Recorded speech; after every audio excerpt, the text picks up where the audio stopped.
Pemerintah Kota Palembang memutuskan untuk tidak memperpanjang status pembatasan sosial berskala besar yang telah berlangsung 2 tahap.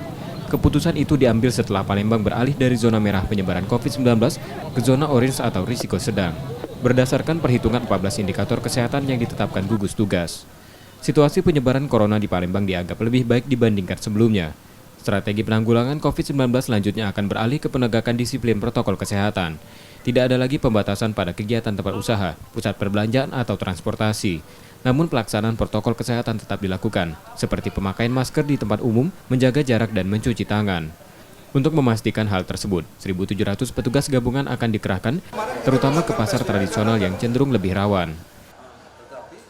Kita lihat, pokoknya di mall ini kan lebih tertib, masyarakat udah paham.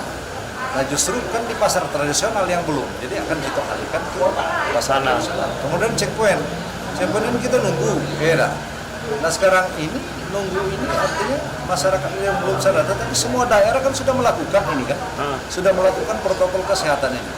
Jadi checkpoint akan kita tarik dulu, kita konsentrasi nanti di tempat-tempat yang memang belum melakukan protokol kesehatan ini secara maksimal. Mau beli pasar tradisional, itu yang akan kita turunkan nanti.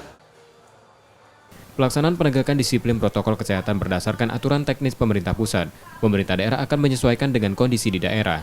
Penegakan disiplin juga tidak menyertakan batasan waktu dan sanksi. Sementara status zona penularan di Palembang akan terus dievaluasi hingga menjadi zona hijau.